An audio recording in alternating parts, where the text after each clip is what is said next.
안녕하세요. 이장훈 노무사입니다. 반갑습니다. 자, 오늘 여러분들 이제 그 동차반 강의를 진행하게 됐는데요. 본 수업 앞서가지고 간단하게 OT, 그리고 제가 이제 여러분들에게 좀 안내해 드릴 점, 그렇게 말씀드리고 본 강의 시작하겠습니다.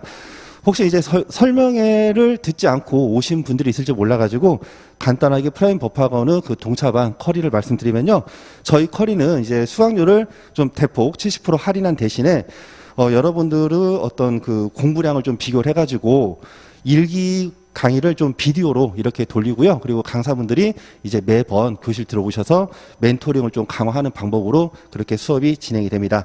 그래서 제 그 일기 강의의 경우에는요, 이제 저 같은 경우에는 이제 사실 수강생들이 이제 아주 많지 않다 보니까 처음 시작하는 데 좀 많으세요. 그래서 저 경우에는 이제 연기하고 일기의 경우에는 이제 그 1차 보신들도 있어가지고 1차 커리도 어느 정도 제가 수업을 좀 진행을 했습니다. 자, 그리고 이제 2기하고 3기부터는 이제 1차 커리를 다 드러내고 이제 진행을 하고 있는데, 이제 여러분들은 지금 혹시라도, GS 연기나 1기를 혹시라도 들으신 분들은 동차반 커리보다는 GS 2기나 3기 커리가 더 맞는 것 같다는 점 미리 안내를 드리고 있고요. 자, 그리고 이제 여러분들이 순수하게 1차 커리만 들으셔가지고 객관식 지문밖에 모르신다. 이제 그분들은요, 솔직히 말씀드리면, 답안 작성 자체가 사실상 거의 불가능하십니다. 자, 일단 여러분들, 제가 오늘 그 OT 강의를 이제 PPT로 준비를 했는데, 이제 강의실 사정이 여의치 못해가지고, 제가 급히, PT 자료를 좀 출력을 했습니다. 그래서 여러분들, 여기 보시면 동차반 노동법 1주차 강의 자료 한번 보시면서 제가 OT를 좀 해드릴게요. 자, 일단 첫 번째 제가 세 가지로 준비했는데요. 일단 2차 노동법 바로 알기, 그리고 두 번째 본인 바로 알기, 그리고 이제 도우미 바로 알기, 이렇게 크게 말씀을 드렸고요. 자, 한 장 넘기시면 좀 출력이 좀 잘 안 돼가지고 까맣게 나온 부분이 있는데, 설명회 때 제가 말씀드린 부분입니다. 이 부분은 합격률 관련된 부분인데요. 일단 그 매년 그 출원인이 한 5천여 명 2차 출원인이 내십니다. 그러면서 그 실제 응시를 하시는 분은 한 500명 정도가 빠져요. 500명. 숫자를 보시면. 그리고 이제 최종 합격률은 우리가 한 작년 같은 경우에 한 322명 정도 이렇게 합격을 했거든요. 그러면 여기서 OT 때 그 설명회 때 드린 부분인데, 제가 이제 미처 그 설명회 때는 시간상 말씀을 못 드린 부분을 추가로 말씀드리고자 해당 자료를 넣었는데요. 500명이 왜 빠질까요? 2차 응시 자격이 있으신 분들은 한 5천 명이 되는데, 그러니까 응시 자격이 있는 사람 한 5천 명이 돼요. 근데 실제 응시를 하시는 분들은 실제로 한 500명이 빠집니다. 원서를 넣으시는 분들이. 그리고 실제 원서를 넣고도 출석을 안 하신 분들이 또 꽤 돼요. 꽤 돼요. 한 25명 그 정원에 그 많게는 한 서너 명 정도까지 나옵니다. 그게 왜 그럴까요? 일단 처음에 우리가 응시 자격이 한 5천 명인데 그 중에 이제 응시를 하는 사람이 한 4,500명 정도 된다. 그거는 중복 출원이 있어요. 중복 출원이. 그래서 이 노무사 시험 같은 경우에는요, 2차 그러니까 저희가 이제 저는 짝수, 홀수 이렇게 얘기합니다. 짝수, 홀수. 그래서 유예이신 분들은 짝수. 그리고 유예가 없으신 분들, 그분들 제가 홀수라 얘기를 하는데, 이제 짝수이신 분들이 내년도에 혹시라도, 그러니까 당해년도에 시험을 떨어졌어. 그러면 새로 영어부터 1차부터 다시 시작해야 되잖아요. 그게 부담이 되다 보니까 짝수이시면서 그냥 공부 조금만 하면서 아유 재수 좋으면 붙고 아니면 말고 이렇게 공부하시는 분들이 좀 계세요. 그래서 한 일주일에서 한 2주 정도 이렇게 짧게 공부하시고 1차를 한 번 더 보고 합격하신 이런 중복수가 좀 있다는 거죠. 그래서 그 부분 빼고 이제 나머지 부분은 뭐냐? 이제 여러분들이죠. 여러분들. 실적으로 1차는 합격을 했는데 사실상 공부 시간이 거의 안 나온다는 거죠. 3개월밖에 안 되니까. 또 지금 오전부터 오신 분들은 시간이 좀 되시는 분들인데 사실상 1차만 전념하시는 분들은 또 직장인들이 또 많으세요. 그래서 사실상 그분들이 2차 커리를 따라가셔가지고 합격하기는 제가 볼 땐 거의 불가능합니다. 제가 볼 때는. 자, 그래서 그분들이 자격은 있는데 시험 응시 자체를 아예 안 해버리고 처음부터 포기를 한다는 거죠. 근데 여러분들 그 노무사 시험이요, 재수가 좋으면 뭐 1년 만에도 합격을 하는데 재수가 조금 그냥 운이 좀 안 따르신다, 그분들은요 사시오시 합니다. 사시오시. 그러면 저 경우에도요, 과거에 이제 사법고시 공부할 때 노무사 시험 좀 만만하게 봤다가 1차는 공부 안 하고도 그 당시엔 바로 붙었어요. 그래서 아직도 후회되는 게 2차 시험장을 3번 안 들어갔습니다. 2차 시험장을. 근데 그 3번이 3년이에요. 3년. 3년이면 어마무시하게 시험 제도가 바뀝니다. 그래서 4년차 때 됐을 때, 야, 그래도 한번 시험장을 한번 가보자고 가봤습니다. 가봤더니요, 그 당시에 저희 그 교실에서 실질적으로 그 1교시 끝날 때 정말 합격을 하기 위해서 죽으라고 답안이 쓰신 분들이 제가 딱 보니까 5명이었더라고. 그리고 결시생이 10명이었습니다. 야, 그래서, 야, 이거 조금만 하면 합격하겠는데? 내년에는 꼭 하자. 하고, 이제 실제로 공부를 딱 하려고 했더니 시험 제도가 바뀌어버립니다. 그래서 그전에는 법전을 지급을 안 했어요. 그래서 법 조문만 공부를 하면은 어지간하면 다 합격을 했습니다. 그리고 인사관리도요, 정말 이거 굉장히 짧았어요. 근데 시험 제도가 바뀌었어. 그러다 보니까 이제 제가 좀 시험 전략을 좀 잘못 짰죠. 그러면서 이만큼만 공부하면 합격하겠지. 그래서 그만큼만 했습니다. 그랬더니 한 0점 몇 점으로 또 떨어져요. 또 다음 연도에 또 그렇게 했어. 또 떨어져. 계속 그래가지고 사실상 노무사 시험이 전력 투구를 해서 성실하게 공부하면 금방 합격할 수 있는 시험이었는데 좀 무시하고 한 이 정도만 하면 되겠지. 좀 마음을 안일하게 먹은 거죠. 그러다 보니까 최종적으로 그 시험 합격하는 데는 상당한 시간이 좀 많이 걸렸어요. 근데 제가 그걸 순수 시간으로, 실공 시간으로 제가 비교를 해보니까 저 같은 경우에는 한 1년 8개월 정도 공부를 했더라고요. 1년 8개월. 근데 저 경우에는 사실상 이제 법 공부를 좀 많이 해가지고 그 당시에 인사관리 하나만 해보면 됐었거든요. 근데 시험 제도가 바뀌니까 이제 경영조직까지 또 해야 돼. 근데 경영조직 양이 엄청 많아요. 경영조직이. 그래서 여러분들이 사실상 좀 조급하게 마음을 먹지 마시고요. 여러분들이 1차만 순수하게 공부를 했다. 그럼 2차에서는 사실상 여러분들이 합격 가능성은 좀 많이 희박하고, 다만 이제 여러분들이 그 이전에 공부한 이력이 있다. 그럼 거기다가 플러스 알파가 붙어가지고 시간이 줄어들겠죠. 근데 그렇지 않다라면 여러분 일단 마음을 너무 조급하게 먹지 마시고요. 왜? 조급할수록 공부를 더 못합니다. 그래서 그거 하나를 먼저 여러분들 기억을 해주시고, 그리고 두 번째 경우에는 여러분들이 내가 합격 가능성 별로 없으니까 그냥 포기할까? 그럼 내년도에 또 떨어집니다. 일단 똥인지 된장인지 여러분들이 한번 3개월 동안 그래도 한번 전력 투구를 해보고, 그리고 시험장 가서 이 정도 공부를 했더니 한 이 정도 나오는구나. 그럼 내가 내년도에 어느 정도 내가 더 공부를 해야 되는지 그게 체감이 된다는 거죠. 그래서 그 어떠한 일이 있다 하더라도 여러분들이 한 번 주어지는 이 2차 시험 기회를 저처럼, 저는 3번 포기했습니다. 저처럼 포기하지 마시기 바랍니다. 자, 그리고 OT 때 또 설명 때 말씀드린 것처럼요. 여러분들 2차 시험 같은 경우에는 전과목이 표전제입니다. 전과목. 그래서 한 과목만 잘해가지고요. 여러분들이 그러니까 이런 거죠. 1차에서는 뭐 한 과목을 고득점하고 한 과목을 명과작전 해가지고 대충 퉁쳐가지고 합격을 하시죠. 2차 같은 경우에도 우리가 실질적으로, 그러니까 형식적으로는 합격점이 60점입니다. 상대평가가 아니라 절대평가죠. 형식적으로는. 근데 실질적으로는 상대평가죠. 자, 그러다 보니까 전 과목에 대해서 표점을 돌려버리면 한 과목을 전략 과목을 했다 하더라도 내가 이 과목은 전략 과목이야 했는데 이 과목이 표점으로 확 떨어져 버리면 이분은 그냥 완전히 낭패인 거죠. 그래서 여러분들이 시험 공부를 할 때는 항상 전 과목을 다 골고루 하셔라. 자, 그 부분을 좀 말씀을 드리고 싶고요. 자, 그래서 일단 여러분들 2차 시험 어떻게 보시는지 아시죠? 2차 시험 보시면은 여러분들이 토요일이 있고요. 그리고 일요일이 있습니다. 그러면 토요일 날 이때 노원 하나 보고 노2 보고요. 그리고 인사관리를 보죠. 오후에 인사관리를 봅니다. 그리고 일요일 날 행정을 보고요. 그리고 선택 과목을 보는 거죠. 그러면 전략을 잘 짜셔야 돼요. 우리가 금요일, 그리고 목요일, 그리고 수요일, 그리고 화요일, 월요일, 일요일 이렇게 짭니다. 자, 그러면 여러분들이 지금 올해는 좀 힘들지 모르지만 조금 이제 여러분들 내공이 쌓여서 만일에 내년에 이제 필승 전략으로 한다. 그러면 토요일 날 시험을 보니까 전날 한 과목씩 다 돌려야 됩니다. 그러면 이 금요일 날 일단 여러분들이 노1, 노2 그리고 인사관리 이걸 다 돌리는 거죠. 일단 전날 봐야 되니까. 자, 그리고 토요일 날 여러분들 시험을 보고 집에 가시면요. 오후 4시에서 한 5시쯤 됩니다. 오후 4시에 5시. 그럼 조금 리플레시 하고 저녁 먹고 공부를 한다 하면 이때 행정은 여러분들이 마무리가 돼요. 행정은. 열심히 하시면 행정 마무리가 저녁 한 20까지 이때까지 마무리가 되십니다. 열심히 공부하신 분들은. 그럼 문제는 뭐예요? 선택 과목 공부할 시간이 없어요. 선택 과목. 그래서 실질적으로 제가 노동법 강사긴 하지만 여러분들이 공인노무사 시험에 합격을 하기 위해서는 뭐를 잡아야 돼요? 선택 과목을 잡아야 돼요. 왜?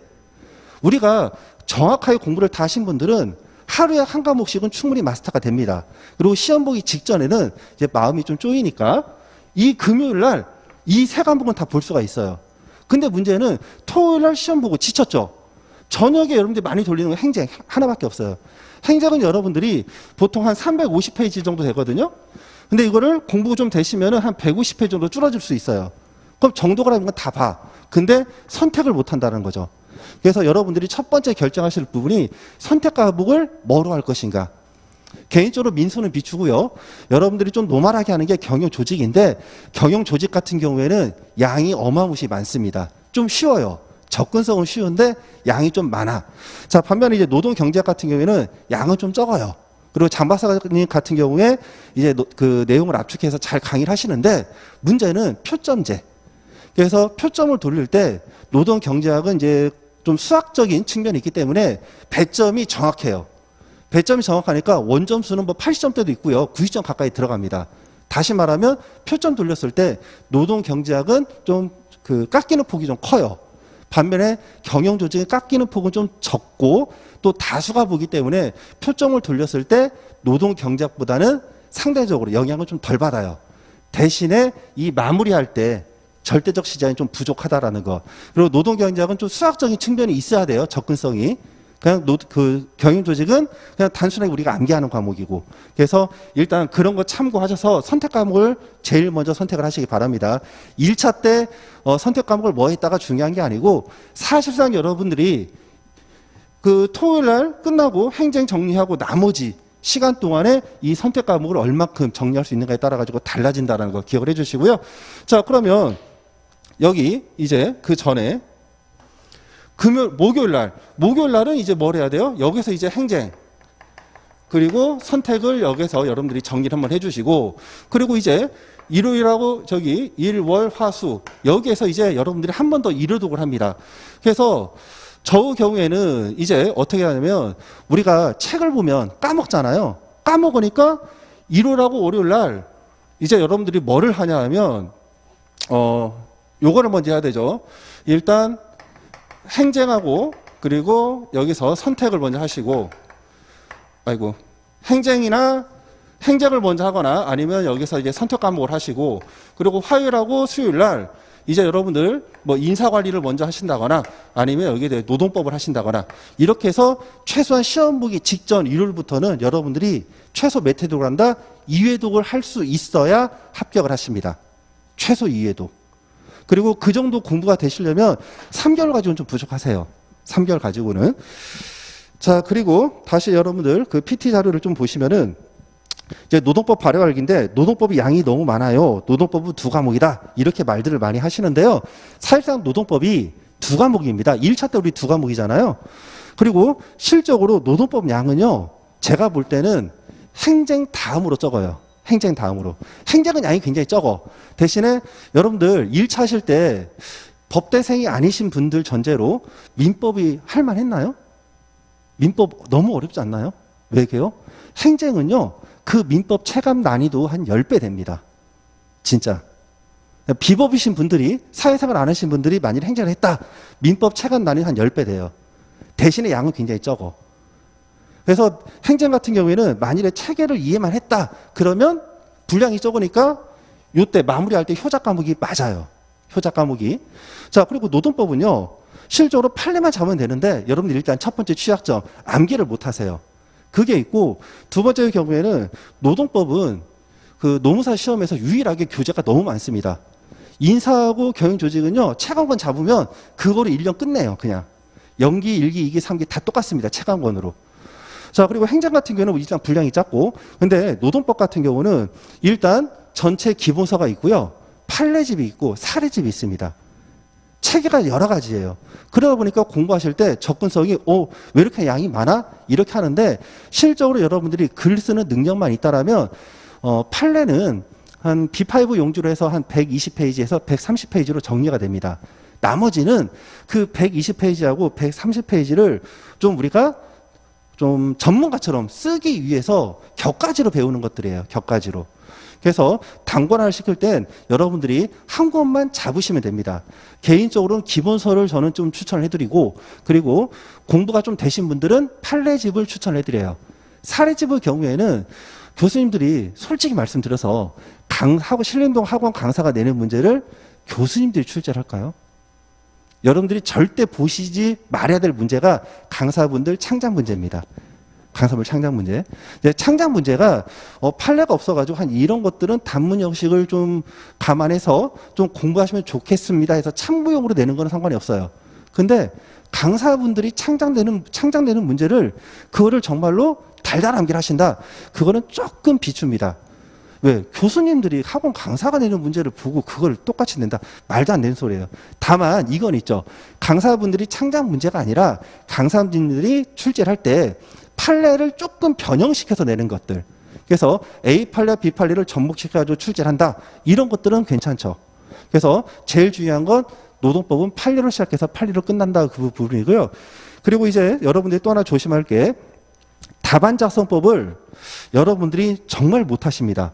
못하시는 이유가 일단 법 전공자가 아니잖아요. 그렇죠? 그리고 여러분들이 좀 이제 인기 있는 강사님들 강의를 딱 듣다 보면은 그 강의는 일단 경영학 과목입니다. 경영학 과목은요, 사안 해결을 안 해요. 사안 해결을 안 하고 어떠한 제도 취약점이나 문제점이 있는데 이 문제점의 장단점이 뭐고 이거를 실무적으로 여기에 접목시켰을 때 어떠한 개선 방안이 있다. 이런 식으로 가는 겁니다. 답안지 쓰는 스타일이. 자, 그리고 행정법 같은 경우는요, 여러분들 잘 들으세요. 행정법은 절차법입니다. 절차법이기 때문에 그것도 마찬가지예요. 어떤 식이냐면 어떤 문제가 있어요. 이 문제를 해결하기 위한 방법들을 쓰는 겁니다. 해결하기 위한 방법, 절차적인 부분. 근데 노동법은요, 어떠한 사실관계를 주고 누가 갑이 옳냐 을이 옳냐 이거를 찾는 거예요. 그러니까 어떻게 가부 주장이 맞는지 의료 주장이 맞는지를 여러분들이 알고 있는 판례 법리를 인용을 해가지고 현출해가지고 상대방을 설득하는 작업입니다. 그래서 답안 쓸 때 노동법이 제일 어려워요. 노동법은 완전히 문장력이 있어야 됩니다. 행정 같은 경우도 어느 정도 암기해서 답안지가 작성이 돼요. 인사고 경조는 순수하게 암기고. 근데 노동법은 법리를 다 여러분들이 꿰차가지고 그거를 여러분들이 현출시키는 능력이 돼야 돼요. 자, 그래서 여러분들이 어떤 사례 문제를 가지고서 논점 정리나 사안 검토를 처음부터 무작위로 암기를 하신다. 이건 절대적인 비추고요. 일단 항상 기억하세요. 노동법은 판례로 시작해서 판례로 끝난다. 그래서 판례를 완전히 여러분 거로 만들었을 때 그때 사실관계에서 논점이 뭔지 그리고 사안 검토가 뭔지를 알 수가 있는 겁니다. 그래서 그 일기 강의에서는 제가 이 부분에 대해서는 많은 시간을 할애를 못하고요. 이제 중간고사하고 기말고사 할 때 말씀을 좀 드리고 있습니다. 자, 그리고 여러분들 그 교재 특성 말씀드리면요. 그 수험서, 기본서 이 부분은 주제별로 해서 법령하고 판례 중심으로 이제 묶은 거고요. 판례집은 실제 대법원에서 문제했던 사실관계 그리고 어떤 그 논리들 이런 것들을 나열한 책입니다. 자, 그러다 보니까 판례집의 경우에는 중복되는 논점들이 많아요. 사실관계는 다르지만 이 논점이 100% 동일하진 않겠죠.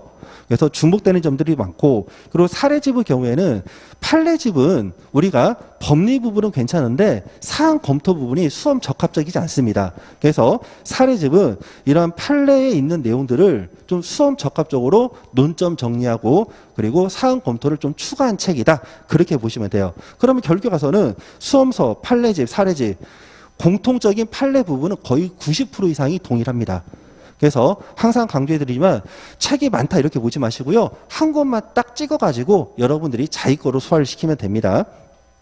자, 다음은 이제 판례 학습법인데요. 저 수업 경우에는 제가 이제 판례를 일단 구조화를 시키고요. 그리고 판례 두 문자를 스토리 있는 두 문자를 말씀을 드립니다.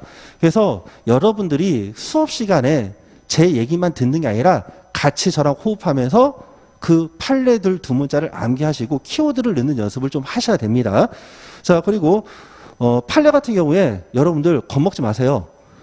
10번 정도는 그냥 리셋이 됩니다. 여러분들이 애국가 동해불과 백두산의 마르고 닳도록 암기를 하셔도요. 이렇게 암기를 하셔도 10번 이상이 날아가요. 휘발성이 강하기 때문에.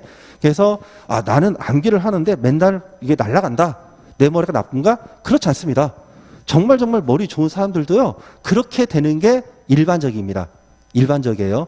다만 우리가 시험 보기 직전에 눈으로 바르잖아요. 눈으로 바를 때 바로 이제 우리가 그 복기가 되는 그 속도가 여러분들이 한 10번 정도 날아갔을 때 이게 한 번 보면 그래도 하루는 가요. 뭐 이게 일주일 이상은 가기는 어려운데 하루는 가.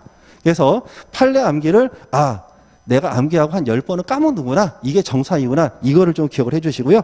자, 그래서 우리 연습 한번 해볼까요? 제가 이제 PPT 자료로 만든 건데 여러분들 이제 해고 정당성 이 부분은요 고전적으로 너무나도 중요한 법리입니다. 일단 시작은 우리가 법 조문에서 시작하는데 일단 법 조문은 다 아시죠? 금기법 23조 제1항의 정당한 이유가 있어야 되죠. 근데 이 정당한 이유가 뭔지를 몰라. 그래서 판례가 이 법 조문을 보충적으로 해석을 하고 있는 거죠. 그래서 일단 정당한 이유는 사회통념상 근로자에게 고용관계가 없을 정도로 책임 있는 사유가 있어야 된다. 이렇게 되고 있고요. 자, 일단 사회통념상에 그 사 동그라미 한번 쳐보시고 그리고 고용관계 고 동그라미 한번 쳐보시고요. 자, 그리고 계속할 수 없을 정도의 개 동그라미 그리고 근로자의 근 동그라미 그리고 책임 있는 사유의 책 동그라미. 그래서 제가 두 문자를 이제 사고 개근 책입니다. 그래서 스토리는 뭐냐? 여러분들 합격하기 위해서 노동법 유예책 사셨잖아요. 책을 샀으면 매일매일 개근해서 책을 읽으셔라. 이렇게 가는 거죠. 사고 개근책. 자, 두 문자 쉽죠? 사고 개근책. 그럼 같이 이제 암기합니다. 사회통념상. 고용관계를. 계속할 수 없을 정도로. 근로자에게. 책임 있는 사유가 있어야 된다. 그게 정당한 이유라는 거죠. 쉽죠? 사고 개근책. 사회통념상 고용관계를 계속할 수 없을 정도로 근로자에게 책임 있는 사유가 있어야 된다. 자, 그 다음 보시면은 우리가 그러면 사고 개근책. 이거 무슨 말이야? 굉장히 추상적인데? 그래서 구체적으로 판단 기준을 판례가 다시 제시하고 있다는 거죠. 그래서 보시면은 사회통념상 근로자와의 고용관계를 계속할 수 없을 정도로 근로자에게 책임 있는 사유가 인정되는지 여부는 사행자의 사업 목적과 성격, 사업장의 여건, 근로자의 지위 및 담당 직무 내용, 비행위 동기와 경위, 이로 인하여 기업의 위계 질서가 물러야 될 위험성 등 기업 질서에 미치는 영향, 과거 근무 태도 등 여러 가지 사정을 종합적으로 검토해서 판단한다. 이렇습니다. 자, 동그라미 한번 쳐볼게요. 두 번째 줄에 사업의 목적과 성격에서요. 목적의 목, 성격의 성. 자, 그리고 사업장의 여건에서 여건의 여, 근로자의 지위 및 담당 직무 내용에서 지위의 지, 그리고 비행위의 동기와 경위에서 동경. 자, 그리고 기업의 위계 질서가 물러야 될 위험성 등 기업 질서에 미치는 영향에서 위험성의 위, 그리고 과거 근무 태도의 태. 이렇게 하겠습니다. 자, 그러면 동그라미 다 치면요. 목성, 여지, 동경, 위태인데요. 자, 이거는 일단 지우겠습니다.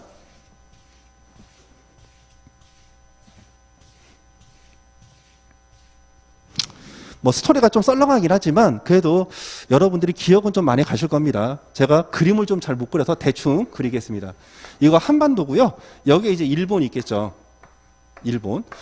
자, 이제 그 시기는 이제 우주 전쟁이 일어나는 시기입니다. 그래서 우리나라가 이제 목성에다가 여기 목성이 있죠. 목성에다가 우리나라가 레이저 기지를 설치합니다. 레이저 기지. 레이저 기지를 설치를 하는데 일본 애들이 계속 우리나라를 좀 건드린다는 거죠. 그래서 목성에서 이제 열받아가지고 레이저를 쏘면 안 되는데 레이저를 쏩니다. 그럼 여기 이제 동경이 레이저를 딱 한 대 맞고 이제 우주에서 쏘니까 침몰하겠죠. 그래서 과거에 이제 그 동경 침몰인가? 그런 영화에서 이제 착안해서 두 문자를 땄는데 그래서 두 문자는 목성, 여지, 동경 위태인데 목성에서 레이저를 쏘면 이걸 일본 동경에서 피할 여지가 없다라는 겁니다. 여지가 없으니까 이거 한 대 딱 맞으면 이제 이 일본이 침몰될 그 위험성이 있다. 그렇게 해서 두 문자를 말씀드리면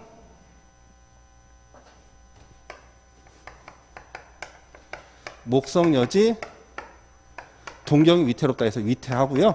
자, 키워드 한 번만 우리 기억나는 거 한번 볼까요? 테스트 여러분들. 자, 목성은 사업의 목적과 성격이었죠. 여는 사업장의 여건, 지는 근로자의 지위 및 담당 업무 내용입니다. 자, 동경은요, 비행위가 일어나게 된 동기와 경위. 위는 그로 인한 행위로 인해서 기업의 위계 질서가 물려날 위험성 등 기업 질서에 미치는 영향. 태는 과거의 근무 태도입니다. 이런 것들을 종합적으로 고려해서 판단한다. 이게 이제 판례 하나예요. 이게 판례 법리 하나입니다. 그래서 이런 식으로 해서 여러분들이 판례 그 한 120페이지에서 130페이지 판례 중에 한 반절 정도 페이지, 그러니까 우리가 분량으로 하면 한 5, 60페이지 정도는 여러분들이 스캔을 해주시고 나머지는 어떤 결론, 그리고 이런 결론에 도출된 판례 근거, 이런 것들을 좀 축약해서 암기하시면 됩니다. 왜? 모든 내용 우리가 다 암기할 수는 없거든요. 그래서 뭐 좀 뒷줄에서 나오는 얘기지만 저 경우에는 이제 그 커리가 다 끝났을 때 그때 이제 여러분들 한 3, 4주 정도 복습 시간이 있습니다. 그때 이제 여러분들이 최종적으로 정리를 하라고 이제 매번 노원 노트 각각 20개에서 한 25개 해서 최대 한 50개 정도 논점을 찍어주는데요.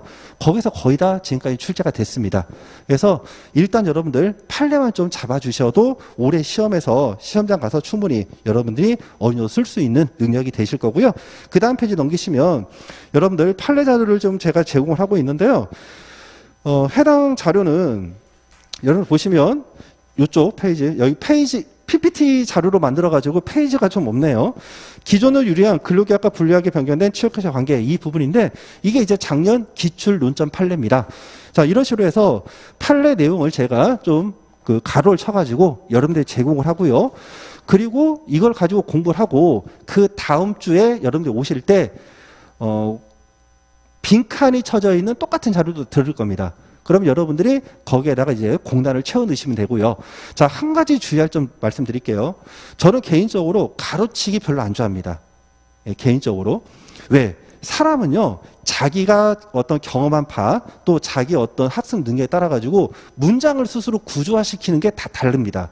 그래서 판례를 암기하실 때는 일단 첫 번째 방법은 본인에 맞게 판례를 암기해 주세요. 근데 그게 스스로 판례 암기가 어려우신 분들은 이제 부득이하게 제가 가로친 거를 따라가 주시고요. 왜? 가로를 치면요, 여러분들 사고가 그 가로에서 딱딱 막혀버립니다. 우리가 영어 단어를 암기하실 때 단어 하나하나 암기하시는 게 좋아요? 아니면은 우리가 수거라고 해가지고 어절로 해서 묶음을 암기를 하시잖아요. 묶음을 암기하시는 게 좋아요? 가장 좋은, 여러분들 영어 학습법에서 가장 좋은 게 뭐라고 했어요? 문장 암기라고 하잖아요. 단어 암기가 아니라. 왜? 문장을 암기해 우리가 표현이 되거든. 그래서 판례 암기할 때도 가급적이면 수업 중에 제가 이제 구조화를 시켜가지고 말씀을 드릴 겁니다. 그 부분을 암기를 해주는 게 제일 베스트고요. 그게 안 될 때는 이제 가로 넣기에 조금 의존하셔도 무방합니다. 자, 그 다음 보시면요. 이제 제일 중요한 내용인데 답안 작성법이 좀 필요하죠. 여러분들이 지금 객관식만 보시다가 이제 답안 작성 거의 불가능하다고 보이는데 일단 여러분들이 그래도 공부 목표를 설정을 해야 하기 때문에 답안 작성법에 대해서 일단 간단히 말씀드릴게요. 여러분들 그 샘플로 나눠드린 요거 답안 작성 샘플 있죠? 요거 같이 보면서 가겠습니다. 일단 여러분들 페이지에 대해서 좀 관심들이 많으신데요. 과거에는 우리가 과목당 100점 만점 기준으로 했을 때 22페이지 답안지가 제공이 됐습니다. 22페이지. 22페이지 답안지 제공되니까 이제 어떻게 하느냐. 이걸 다 못 쓰죠. 못 쓰니까 여백 처리를 엄청 합니다. 그래서 목차 하나 쓰고 한 줄 띄고 또 몇 줄 쓰고 한 줄 띄고 그런 식으로. 그러다 보니까 답안지가 너무 엉성한 거예요. 그래서 이제 어떻게 되느냐. 이 답안지가 15페이지로 줍니다. 15페이지. 자, 15페이지는 홀수죠. 우리가 배점 기준으로 하면 짝수 페이지로 나와야 되는데 이거 공단 직원이 실수한 겁니다. 그래서 그 다음 연도에 바로 페이지 변경이 이루어집니다. 페이지가 16페이지로 이루어지는 거죠. 그러면 100점 기준으로 16페이지면 만일에 25점이다. 그럼 페이지를 몇 장을 써야 된다는 거죠? 기본적으로 4페이지를 쓰라는 거예요. 그동안에 채점위원들이 22페이지일 때 이 채점 분량을 봤더니 합격한 애들은 기본적으로 4페이지가 나오더라. 그렇게 해서 합의된 게 16페이지입니다. 16페이지. 자, 그런데 이제 페이지당 점수를 하는데 교수님들은 절대 목차별로 점수 배열 안 합니다. 쭉 있고 직관으로 몇 점, 직관으로 몇 점 하십니다. 왜? 이분들은 전문가이기 때문에 그렇게 채점이 가능하신 것 같아요. 채점 시간 그렇게 많이 안 걸립니다. 제가 알기로 한 부 채점하는데 1분이 채 안 되는 걸 알고 있거든요. 그러니까 어떻게? 답안지 인상이 좋아야 돼요. 답안지 인상이. 자, 그리고 그러면 이제 우리가 이런 부분이 있죠. 자, 나는 아무래도 3페이지밖에 못 쓴다. 그럼 나는 항상 불합격하느냐? 그렇지 않다고 제가 설명할 때 말씀드렸죠. 왜? 페이지당 우리가 분량상 일단 배점을 나눠보면, 일단 여기 보시면 1페이지에 점수가 몇 점 나오죠? 25점이니까 6으로 나누면 되겠죠? 그럼 6, 4, 24니까 한 6점 정도 배점이 됩니다. 그럼 만일에 우리가 3페이지를 정말 그 임팩트하게 썼다. 그럼 몇 점이 나오죠? 18점. 근데 이게 18점이 진짜 18점이 아니에요. 왜? 교수님들은 100점에서 점수를 차감하는 게 아니라 대략 한 70점부터 차감합니다. 70점부터. 그러니까 30점은 그냥 없는 거예요. 그래서 70점부터 이렇게 차감하라고 점수를 주고, 그리고 또 표점을 돌려요. 그러니까 100점 만점에 30점은 날리고 70점부터 이제 차감을 하면서, 그러면 우리가 정말 원점수를 잘했을 때 한 65에서 한 67 정도 나오는 거죠. 진짜 완벽하게 썼을 때. 근데 여기다가 다시 표점을 돌린다는 거예요. 다른 선택 과목 때문에. 이해가 되셨죠? 그래서 3페이지를 써도 합격은 하되 가급적이면 4페이지를 맞춰주는데 여러분들이 목표를 좀 잡으시고요. 자, 그러면 페이지 구성을 보시면은 그 샘플 자료로 드린 거 보시면 일단 한 페이지에 몇 줄이 있느냐? 페이지당 1페이지에 22줄이 들어갑니다. 22줄이 들어가는데 글자 크기도 굉장히 중요해요. 그래서 한 줄에 여러분들이 몇 자가 들어가냐 쓰면 22자 내가 들어가도록 글씨를 씁니다.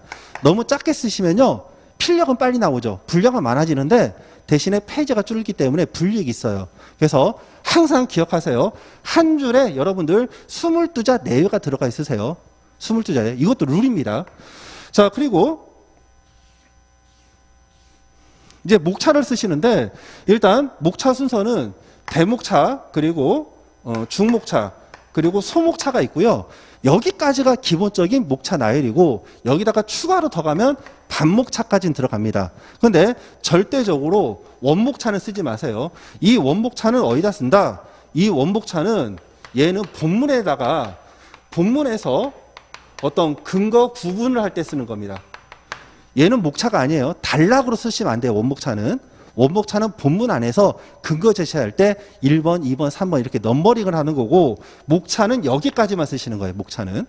자, 그래서 첫 번째 우리가 논점 정리라는 게 있고요. 그리고 두 번째가 이제 기본적인 각각 사안에서 문제되는 법리, 그리고 세 번째가 사안의 검토 또는 사안의 적용, 이게 나오고요. 그리고 네 번째의 경우가 이제 결론입니다. 일단 페이지 분량부터 말씀드리면요, 사안의 검토가 1페이지 정도를 여러분들이 쓰시면 되는 거고요. 그리고 논점 정리는 5줄에서 7줄, 그리고 결론은 3줄에서 5줄 정도 써주시면 됩니다. 자, 우리가 한 페이지에 22줄 나온다고 했으니까 5줄, 7줄, 22줄이죠. 결국에 가서는 이 법리 부분은 한 페이지 빼고 3페이지에서 반 페이지 빼니까 2.5페이지 정도를 쓰시면 되는 거죠. 2.5페이지. 이렇게 나오면 여러분들이 노동법에서 어떤 전체적인 답안지 스케치가 되시는 겁니다. 자, 이런 상태에서요, 일단 법리 부분, 이 부분이 가장 기본입니다. 그러면 이 법리 부분은 당사자가 다툴 때 이 다툼을 해결하기 위해서 누가 옳은지를 판단하는 근거가 돼야 되는데, 일단 이 근거는 여러분들 법은요, 이렇게 꼭 기억하세요. 원칙과 예외가 있다고 기억을 하세요. 원칙과 예외. 자, 그리고 법 조문이 있으면 그 법조문을 해결하면 되잖아요. 근데 이 법조문 가지고 해결이 안 돼. 그러면 이 법조문을 보완하는 게 뭐다? 판례라는 겁니다. 그래서 항상 시작은 법조문에서 시작해요. 어떤 제도에 관한 법조문. 여기서 시작을 하고, 이 조문 가지고 해결이 안 돼. 그러니까 어떻게? 그 다음에 판례 내용이 들어가는 겁니다. 자, 그리고 여러분들 법조문 보시면 1차에서 보시겠지만 본문 있고 단서 있잖아요. 항상 여기에는 원칙과 예외가 있어요. 원칙을 먼저 쓰시고 예외가 들어가는 겁니다. 자, 그리고 나서 여러분들 이제 쉬운 거 결론부터 볼게요. 이 결론은 형식이 질문에 대한 답을 씁니다. 질문에 대한 답. 질문에 대한 답을 쓰는데 항상 그 근거를 써야 돼요. 근거. 여기서 근거 제시는 뭐냐? 여러분들 논점에서 잡았던 것들, 논점에서 제기했던 내용에 대한 법적 평가를 하는 거죠. 법적 판단. 이런 식으로. 자, 그리고 그 다음에 논점을 한번 볼까요? 이 논점의 정리는 뭐냐 하면 당사자가 주장을 했는데 갑이 옳은지 을이 옳은지 판단하는데 필요한 법리들입니다. 자, 여러분들 그냥 간단하게 지금 여러분들이 2차 공부가 전혀 안 됐다는 전제에서 1차에 관련된 내용을 한번 해볼게요. 자, 이렇게요. 여러분들이 알바생이고 제가 이제 카페 주인인데 제가 급여를 여러분들에게 어떻게 해야 되나? 전제를 이렇게 할게요. 전제를 여러분 한번 생각해 보세요. 일단 5인 이상 사업자입니다.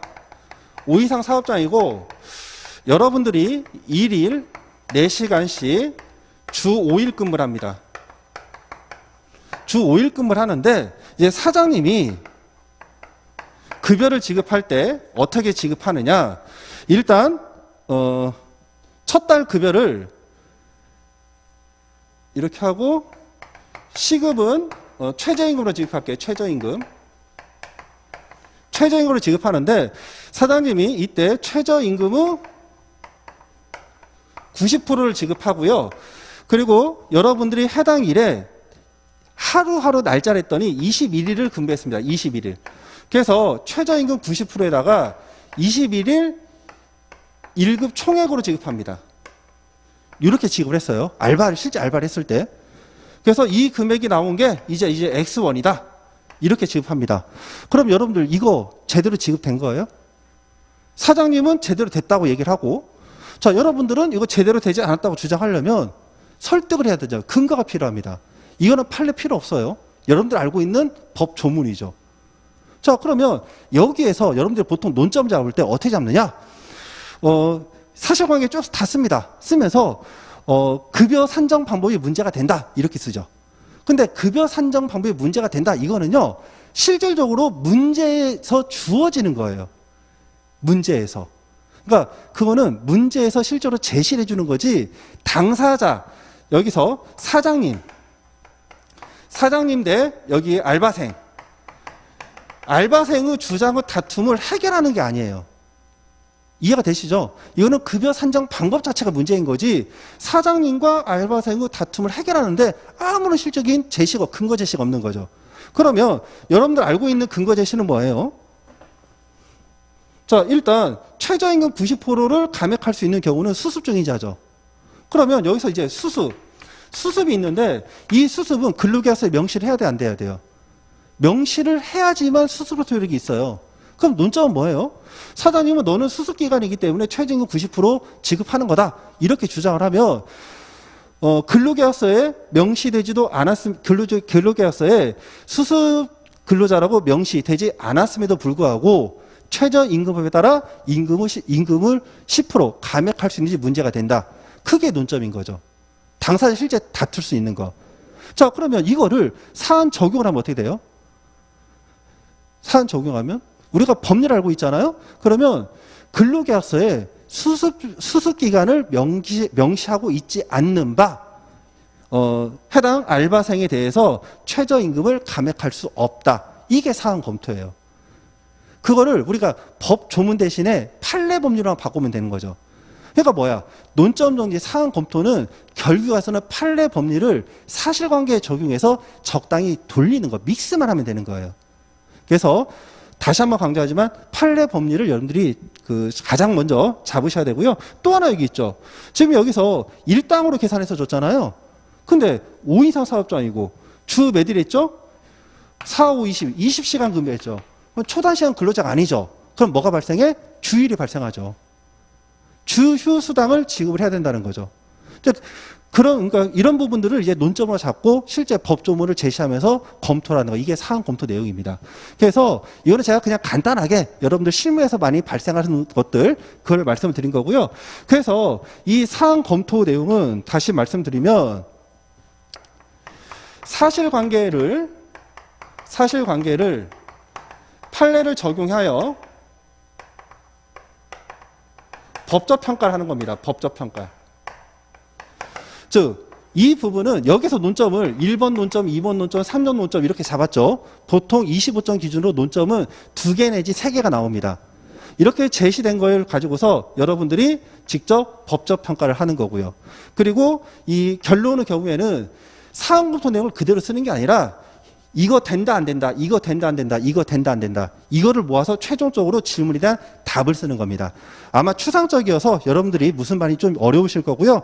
자, 해당 내용은 여러분들 혹시 그 공부하신 분들이 전직 명령에 대해서 공부를 좀 하신 분이 있으면 나중에 집에 가셔서 이 샘플 자료를 한번 보시면 될 것 같아요.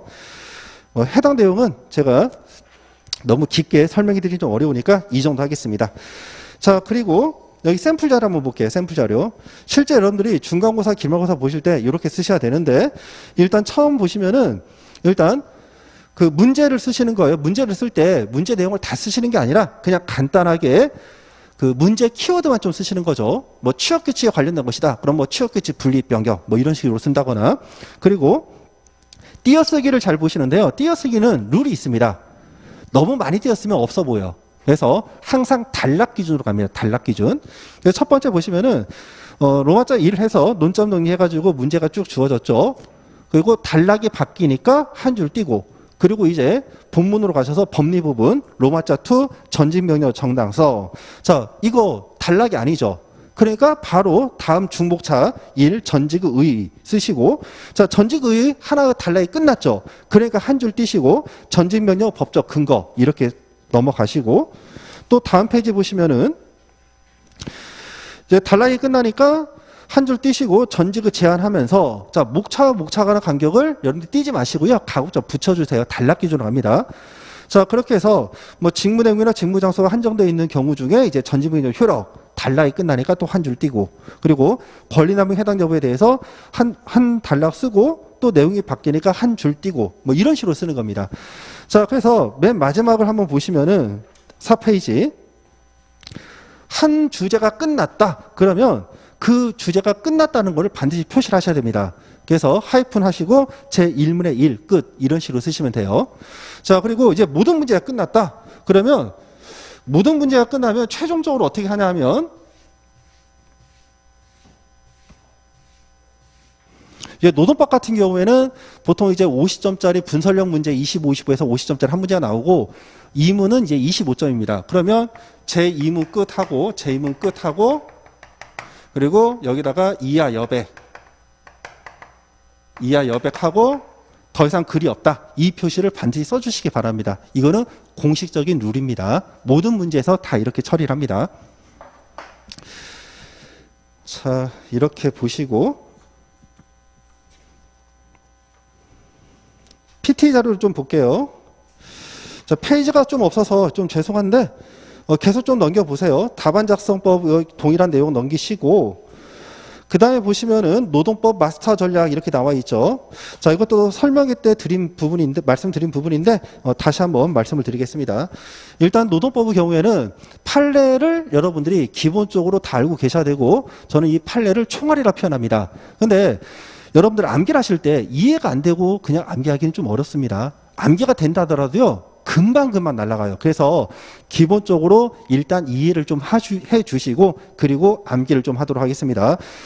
그리고 제가 이제 여러분들 어제 학원에서 전화를 받았는데, 숫자가 어제 제가 통지받은 숫자보다는 실강으로 오신 분들이 숫자가 좀 더 늘어난 것 같아요. 자, 그래서 기본적으로 이제 대면 상담을 제가 진행을 할 텐데요.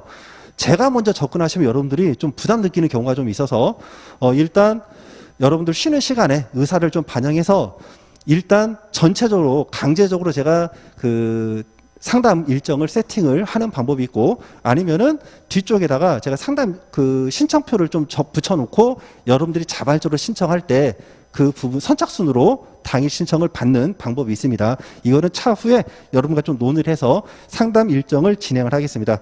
하여튼 상담은요, 제가 수업 끝나고 매번 진행을 할 거예요. 신청 있으신 분들에 대해서. 자, 판례 암기 자료는 지금 여러분들 요거 참고로 한번 보세요. 판례 암기 자료 나눠드린 거 있죠? 이 부분을 다 합치면은 한 120페이지에서 한 130페이지 정도 될 겁니다.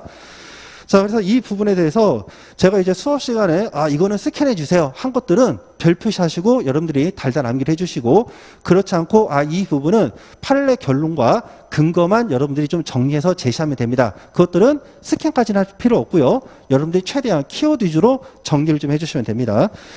자, 그리고 그 다음 넘겨보시면 최종 주요 논점 제공되어 있는데, 이것도 아까 말씀드린 부분이죠. 여러분들이 지금 동차반 강의를 듣고 있기 때문에 일정이 GS 3기 일정과는 조금 다릅니다.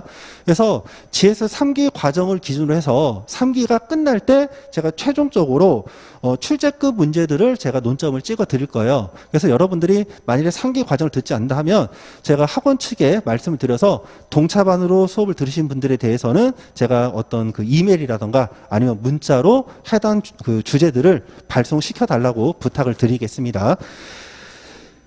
자, 보시고. 그리고 또 이게 있죠. 이제 강사분별로 해서 이제 좀 잘 나가시는 강사님들은 책 한 권을 다 찍어 드립니다. 왜? 뭐가 나올지 모르기 때문에 뭐 부르타까지 다 읽고라 찍는데, 저는 보시면은 A, B, C를 다 이제 구분을 좀 하고 있어요. 그리고 제가 구분하는 그 근거는 있죠. 첫 번째, A급 논점은요, 미기출 논점입니다. 미기출. 노원노2가 지금 미기출 논점이 마르고 있어요, C가. 그러니까 교수님들이 언제든지 출제가 가능한 거죠. 이게 그 A급 첫 번째 기준이고요. 자, 두 번째는 최신 판례에서 의미 있는 법률이 나온 부분. 이게 이제 A급 논점입니다. 그리고 B급 논점은 뭐냐 하면 고전적으로 매번 기출되는 논점들. 고전적으로 매번 기출되는 논점들. 그리고 C급은요, 이제 좀 미기출이긴 한데 좀 애매한 것들.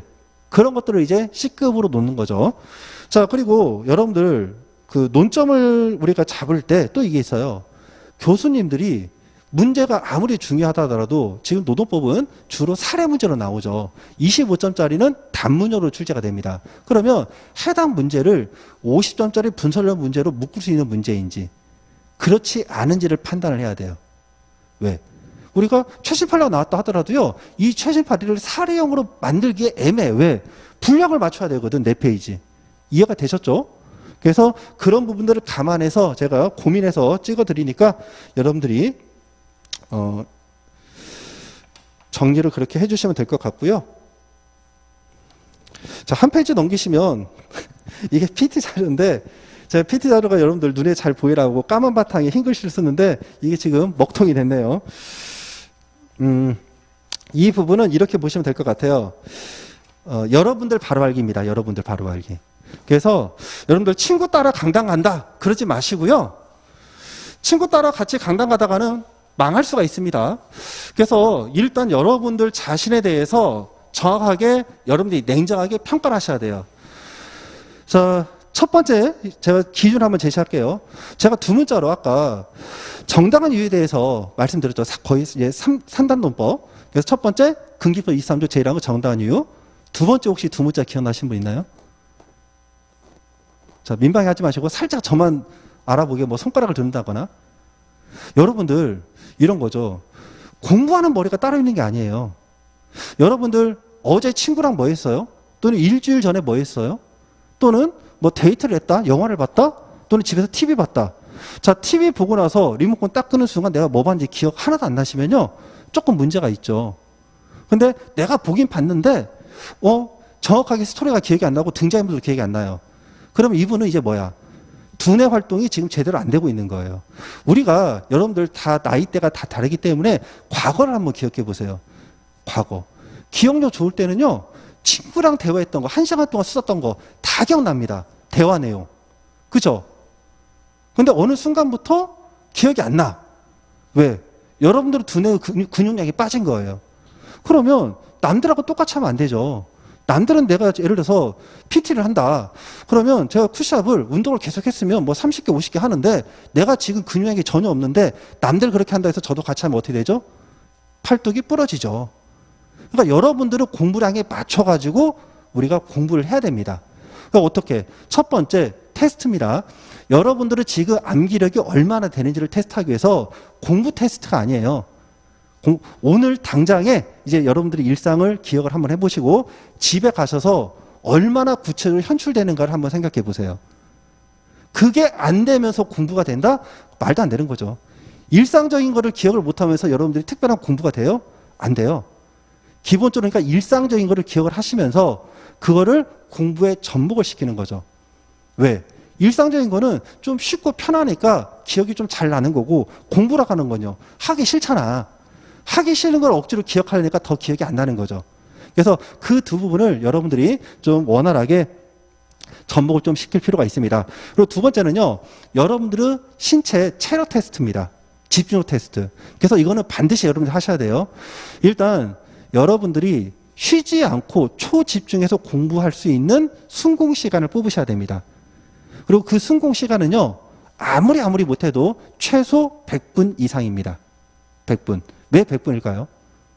여러분들 2차 과목 볼 때 노동법은 이게 이제 쪼개가지고 75분인데 다른 과목들은 100분이에요.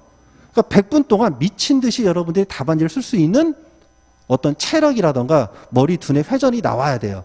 그래서 어떻게? 아무리 못해도 100분 동안은 나는 미친 듯이 공부를 해야 되는 거고요. 자, 그리고 여러분들이 지어야 될 거. 쉬는 시간 안 갖고 2시간, 3시간 공부하시는 분들. 저는 그럼 솔직히 그렇습니다. 2시간, 3시간 공부하는 거 좋은데 책 덮고 나왔을 때 2시간, 3시간 동안 공부한 거 말해보세요 하면요, 말 못해요. 10명 중에 제가 지금까지 봤을 때 10명 중에 10명이 다 말 못합니다.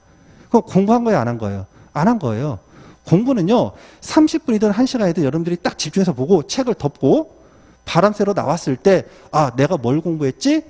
허공을 보면서 머리를 떠올렸을 때 키워드 정도가 떠올리셔야 공부가 된 거예요. 예를 들어서 1시간 동안 근로자에 대해서 봤다. 그러면 근로자세 관련된 법조문이 뭔지, 근로자상 관련된 판단 기준이 뭔지 그것들이 떠올리셔야 돼요. 근데 그게 아니라 2시간 동안 3시간 동안 엉덩이만 붙이고 책을 봤는데 책 덮고 딱 화장실 가는 순간 내가 뭐 공부했지? 자, 그럼 그게 공부한 거예요? 아니면 자기 학대한 거예요? 저는 개인적으로 자기 학대한 거로 봅니다. 자, 그래서 다시 한번 강조하지만 순공 시간이 중요하긴 한데 자기 몸에 맞는 순공 시간을 찾으세요. 그래서 나는 3시간을 공부했는데 그거 다 기억난다. 그럼 그렇게 하시면 되고, 그게 안 되시는 분은 억지로 몸 학대하면서 머릿속에 들어가지도 않는데 공부하지 마시고 일단 타임 스케줄을 딱딱 끊으시라는 거예요.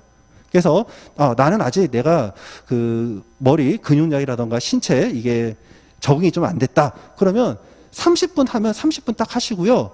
그리고 10분 쉬시면서 30분 내가 공부한 거 머릿속에 복귀하시고, 그러면서 그 시간을 30분에서 몇 분까지? 100분까지 늘리는 겁니다. 이 작업을 반드시 해주시고요. 자, 그래서 또 이제 공부하는 방법인데, 여러분들이 문의가 좀 많이 나오는 게 이게 있어요. 하루에 한 과목을 하느냐, 1일 1과목이냐, 아니면 1일 다과목이냐, 이 질문이 있는데요. 기본적으로 이것도 역시 상대적인 거죠. 공부 시간에 따라 달라집니다. 최소한 한 과목에 4시간에서 5시간은 공부를 하셔야 돼요. 한 과목. 그래서 최종적으로 여러분들이 페이지를 넘길 때 그 페이지 분량이 공부하고 책을 덮었을 때 생각이 나셔야 됩니다. 그 기준으로 기본적으로 아무리 못해도 30페이지, 그리고 좀 많게는 한 60페이지, 그리고 만일에 한 과목만 봤다, 그럼 100페이지를 소화시켜야 됩니다. 그러니까 한 과목 기준하면 얘는 한 80페이지에서 그리고 한 100페이지 정도 이걸 소화를 시키고요.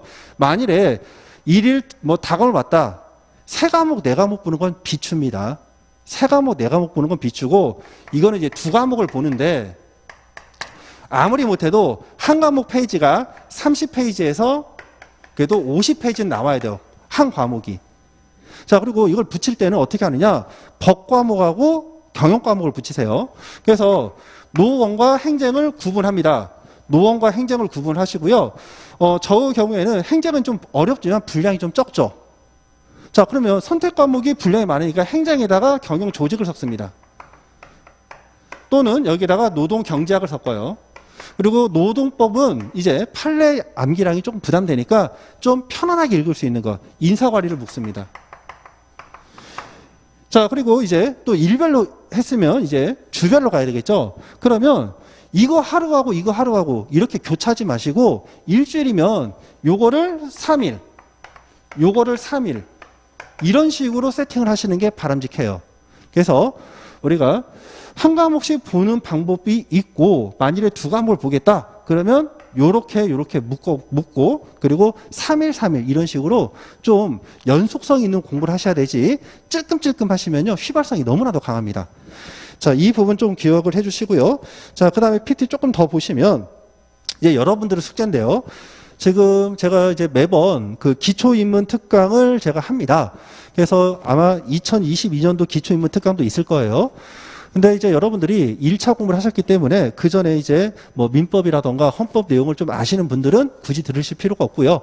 노동법에서 특히 민법 부분이 많이 나옵니다. 민법 부분이. 그래서 민법이 좀 약하신 분들, 이분들은 기초인문 특강이 제가 이제 한 3타임 정도로 구성이 되어 있어요. 그래서 이 부분은 여러분들 학원 홈페이지에 무료로 열려 있으니까 기초인문 특강은 반드시 좀 들어보시길 바랍니다. 자, 그리고 복습은 여러분들 매일 판례 암기 최소한 5개 논점 정도는 암기를 해주시기 바라요. 자료 나가는 거는 우리가 진도별로 판례가 좀 없는 부분들도 좀 있어요. 그 부분은 판례량이 좀 적고 판례로만 구성된 주제 부분이 있습니다. 그때 이제 판례량이 거의 폭줄해서 뭐 10페이지 이상 이렇게 나갈 수가 있어요. 그래서 여러분들이 매일매일 판례를 좀 복습을 해주시고요. 자, 그렇게 하면 좀 어느 정도 OT가 좀 정리가 되는 것 같습니다. 그리고 또 하나, 여러분들 노동법 요약책이 있죠.